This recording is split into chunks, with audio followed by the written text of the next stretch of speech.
There are three things I'm paying attention to. I'm going to share all three of them with you, and then I'm going to break it down.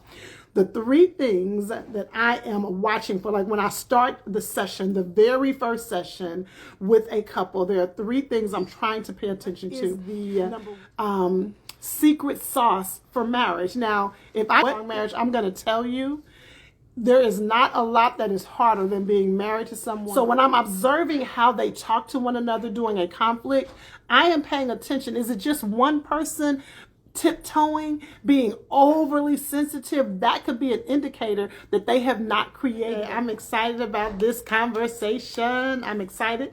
We are going to talk about three indicators of a strong marriage, three indicators of a healthy marriage. And I am coming from a professional perspective, sharing what I have seen in the many years that I have been doing marriage counseling, marriage coaching, being in the trenches with couples. There are three indicators of a strong marriage. Three things I am watching for, listening for, paying attention to when a couple is sitting in front of me for marriage therapy or marriage coaching. There are three indicators of a strong marriage. As you are coming on, can you send this to somebody and say, listen, Robin is about to talk about these three indicators. And I always want to be very careful because I even have to make sure, my husband and I have to make sure that we are honoring these three things in our own marriage, right? I can tell when we're a little bit off. So there are three things I'm paying attention to when I am working with a couple.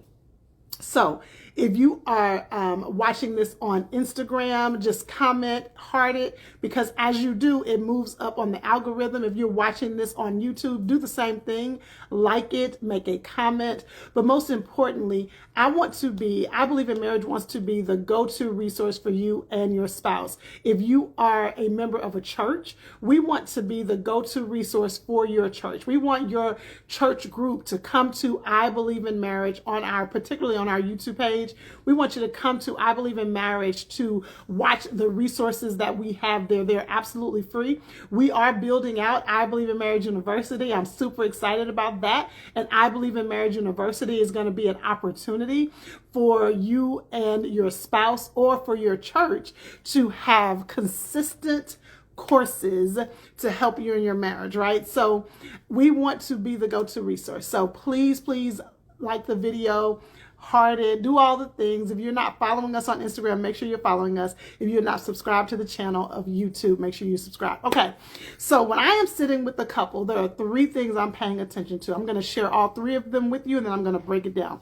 The three things that I am watching for, like when I start the session, the very first session with a couple, there are three things I'm trying to pay attention to. Number one, self-awareness. Number two, how they communicate to one another and about one another in conflict. And then number three, their reasonableness. Now, both parties, the husband and the wife, need to demonstrate all three of these for me to know, okay, we are dealing with a relatively healthy or relatively strong marriage. Now, that's a key indicator, because just because a couple is in marriage counseling, marriage coaching, does not mean they don't have a relatively strong marriage or a healthy marriage. We don't want to have the mindset that you don't go to therapy unless there is a lot of drama or trauma. Most couples need to be sitting with somebody, right? All of us need to be sitting with someone. It doesn't always have to be as formally as marriage therapy, but you want to have somewhere. You want to make sure that you and your spouse are not navigating marriage alone. So that's the first thing. The very fact that they are seeking out the help does not mean that they're not a strong couple. So I am looking to see if both of them, the husband and the wife, individually are self-aware. I am paying attention to how aware they are about how they could be contributing to what is happening in the marriage. People often ask me, Robin, what is the secret sauce for marriage? Now, if I could tell you the secret sauce, then I would be a billionaire, right? Because I don't believe that there is one thing. But I will tell you that if I were to stand in front of a large audience and I had to tell those people what is necessary for you to have a strong marriage, I'm going to tell you There is not a lot that is harder than being married to someone who is not self-aware. It is very difficult to be married to somebody who cannot see themselves, who only sees how how other people contribute to the issue. That is very, very challenging, to be married to someone who always sees the other person as the issue. So I am listening, paying attention to how self-aware the husband is, how self-aware the wife is, how they are communicating about what's happening in the relationship. They sit down before me and I say, all right, tell me what's going on. What are we dealing with? What are we talking about? Why are y'all coming to see me? And whoever starts, I am listening to whether or not they are taking any ownership to the challenges that they are having. And a lot of times it is very subtle. I can even tell when the ownership is surface. Let's take it off of marriage for a moment. This is a way that people on the surface take responsibility. Y'all can relate to this. When somebody, again, we're going to take it off of marriage for a moment. Somebody will say, you know, I know how I contribute to the issue. The issue is I just love people too much. And because I love people so much, I'm often taken advantage of. Okay. That paints you in this beautiful picture. You're just so loving, and that's why there is an issue. That's not really taking responsibility. Taking responsibility would be, I sometimes overextend myself and have great expectations of other people, and then when they disappoint me, I become the victim, and I start to say that nobody is there for me, but the truth is I've just overextended myself. You see how that's different? And so when we put it back in the context of marriage, if I am listening to someone and they are only saying because he,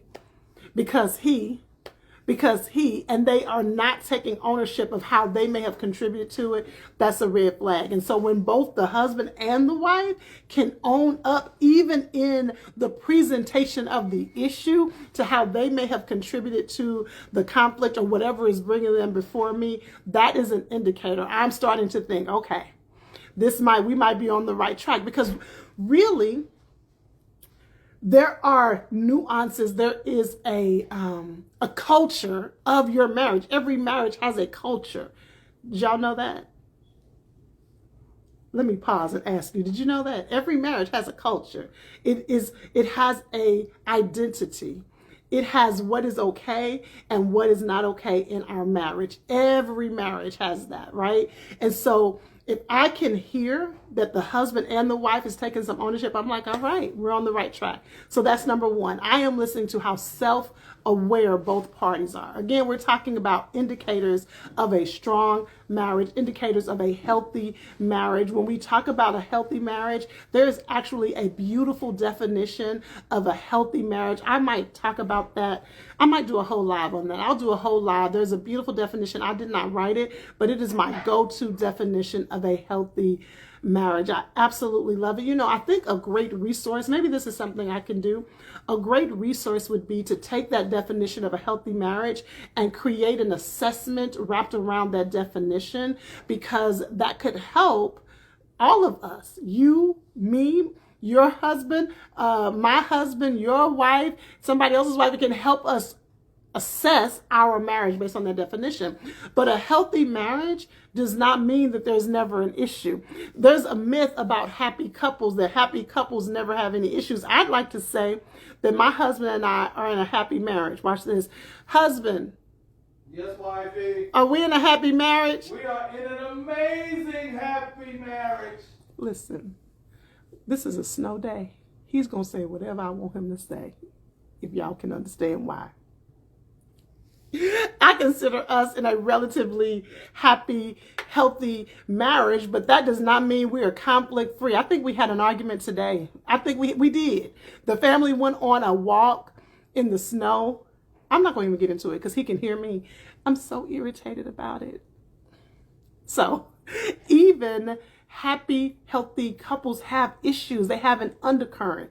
I talked to y'all a lot about the undercurrent, and every marriage has an undercurrent. Now, you don't want to let that undercurrent fester. You want to deal with it, but every marriage has it. So the first thing I'm listening to is how self-aware the couple is. The second thing I'm listening to is how they communicate to one another and about one another when it comes to the conflict. Let me explain.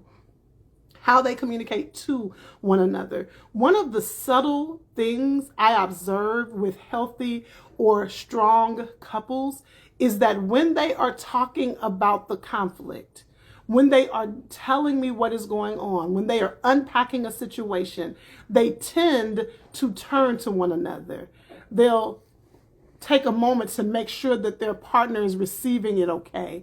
They are tending to their spouse. They're trying to make sure that they're not being overly offensive, that they're trying to be sensitive to what their partner may be experiencing. But there is a caveat to that, what I'm saying. So I'm saying if they're paying attention to each other, if they are turning to one another, if they are trying to be sensitive to how they are addressing the conflict. Now, remember, I am saying that both parties are doing this. Often, this happens often, one of the people in the relationship, either the husband or the wife, is overly doing that. And that's an indicator to me, or indication to me, that there is an issue with expressing what you are experiencing, and that partner is often concerned that if they say what they really feel, that their partner is going to have a reaction, or they're going to pay a cost for telling the truth about what they experience. Let me share this with you. That's why when I first started working with a couple, one of the first things I tell that couple is, listen, if we're going to work together in marriage, my work with couples is under my coaching practice. So if we're going to work together in marriage coaching, then you want to make sure that you don't hold your spouse on punishment, or that you don't put your spouse on punishment by how you respond after the session is over. You don't want to make your spouse feel captive to not talking freely in the session, because they know if they talk freely in the session, when the session is over, you're not going to be speaking to them. You're going to throw it back up in their face. You're going to make them feel bad about sharing freely. So when I'm observing how they talk to one another during a conflict, I am paying attention. Is it just one person tiptoeing, being overly sensitive? That could be an indicator that they have not created a relationship where couples that I was working with. And here it is. It is incredibly important that both parties are reasonable. Y'all, that both parties are reasonable. In other words, y'all know what reasonable means, but in other words, you are willing and able to consider a perspective other than your own. When both parties are reasonable, even if I don't fully agree with the conclusion that you have come to, I can at least recognize how you came to that conclusion. I can at least validate how you found your way to that conclusion. If neither party is able to be reasonable, to consider what their spouse may be experiencing. Now, let me give you not a caveat to that. Let me give you a reality of that. Again, we are talking about the 3 indicators of a strong marriage. I have been working with couples for almost 20 years. At least 2 appointments a day in my caseload are couples, right? At least 2 appointments a day. I have been a therapist for 17 years. I'm only giving you all those stats because I want you to understand. I'm not telling you what I heard. I'm telling you what I know. And these are 3 indicators of a strong or a healthy marriage. As you are coming on, it would really help move this up the algorithm if you share the video, if you heart it, if you comment, let me know your takeaway. It really helps to move it up the algorithm. What if I told you that the key to a thriving, fulfilling marriage is at least having a game plan? Listen, I'm life coach and licensed therapist Robin May, and I have been in the trenches with couples for over 20 years, and we keep it real around here. Now, There are a lot of factors that contribute to feeling fulfilled and even happy in your marriage. But I can tell you that if you and your spouse do not have a strategy, you are setting yourself up for failure. So I created the Couples Playbook. It is a step-by-step template to help you and your spouse create a strategy for winning in your marriage. It will help you get on one accord with your finances, with parenting, even with your intimacy, all the things. Listen, I want you to slow your life down long enough, set aside this time, and create a strategy, a plan to win in your marriage. Head to ibelieveinmarriage.com/playbook. So 3 indicators of a strong, healthy marriage. Number 1, both parties are self-aware. Now, I should have said this when talking about self-awareness. There is a caveat to that as well, because sometimes self-awareness can go rogue. Self-awareness can go rogue in that you are taking responsibility for things that's not your responsibility. So this is not being a martyr or playing victim. This is just being aware of how you contribute to chaos. Number 2, that it is important to pay attention to how the couple is talking to one another or about one another when they are navigating conflict. And then number 3, that they are reasonable, that they're willing to consider another person's perspective. And what I wanted to say to you about that, this is why it's so important to understand your partner's childhood experiences. Now, you don't necessarily have to pretend to be their therapist, but you all can just have discovery nights where you just really talk about how did you experience your childhood? What happened when you got in trouble? How did your family handle when you would get in trouble? How would they handle that kind of thing? When you messed up, what would your parents do? What would your mom do? What would your dad do? Would you get cursed out as a child? Would you get called out of your name? Why is this important? Because a lot of times, if someone did not experience being able to make a mistake, deal with the consequences, and still be loved, they are very resistant to taking responsibility. They are very resistant from hearing a different perspective. They are very resistant to being able to own up to what's going on. That's why you want to understand their childhood, because who we are now is not just what happened yesterday. Who we are now is a reflection of what happened when we were 5, what happened when we were 15, what happened when we were 22. You want to make sure that you are understanding that, because it can help you navigate those waters a little bit differently. And so if you are not someone who can at least consider, okay, I don't necessarily agree with this. I don't even think that it is fully fair what you are saying, but I'm willing to consider. I want to understand. Watch this. I want to embrace curiosity. I want to understand why you are coming to this conclusion. Help me understand. I want to know what's going on in your heart. I may not agree, but at least give me an opportunity to understand. All right, so those are the 3 indicators of a strong and healthy marriage. Number 1, say it with me, self-awareness. Number 2, how we communicate to one another and how we communicate about one another in times of conflict. And then number 3, how reasonable we both are. Now, a lot of times what I find in marriage is that maybe one partner is stronger in one area and the other partner is stronger in another. That's totally okay as well. But you want to have a growth mindset in your marriage. I'm just about done.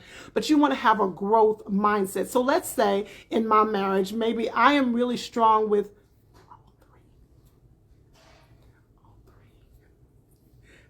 if you could just see how my husband and my children all paused because they wanted to know what I was going to say. But let's just say I'm strong in all 3, because I am.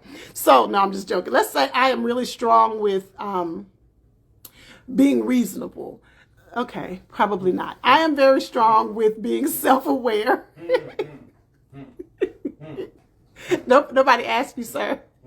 So let's say I'm very strong in being self-aware. My husband is very strong in being reasonable. Then If I am having a growth mindset, that means I'm willing to learn from him. I'm recognizing that we're not perfect and we have room to grow. We don't have a fixed mindset. We're not saying that we've already arrived. No, we're constantly growing. You want to have a growth mindset. Researchers have found that couples that are willing to be influenced by one another, if I am willing to be influenced by the strength of my husband, if he is willing to be influenced by the strength of me, then we have a greater chance of success in our marriage. So as you're listening to this, maybe you're thinking, okay, I got this one over here. I'm not too sure about this. My husband is stronger in this one. Then you all can sit down and watch this video together, and you can commit to practicing all three of these things. Now, as I close, this is the final thing that I want to say. I said at the top of this conversation that these are three indicators. I am not suggesting that if a couple shows all three of these in front of me, that it automatically means they have a healthy marriage. Because I have also, in these 20 years, experienced couples who know how to turn on in front of me. But what they are doing at home is the exact opposite. These three indicators have to be intentionally demonstrated, not in front of others, but as they are navigating conflict, navigating life on their own. That when they are at home, they're self-aware. When they are at home, they are communicating in a way that is respectful. When they are at home, they are being reasonable. It is very easy to turn on in front of everybody, to paint a good picture in front of everybody. It's very hard to keep that facade up day to day at home. All right, if this helped you, can you send this to your spouse? That's a great way. Like I said, send it to your spouse. If you have an opportunity for inspection of your marriage, you want to inspect it. You want to see where are areas of growth. Remember, we want to be the go-to resource for you and your spouse. We want to be the go-to resource for your church. So make sure you are following us on Instagram and you're subscribed to our YouTube channel. Have a great weekend, and I'll talk to you soon.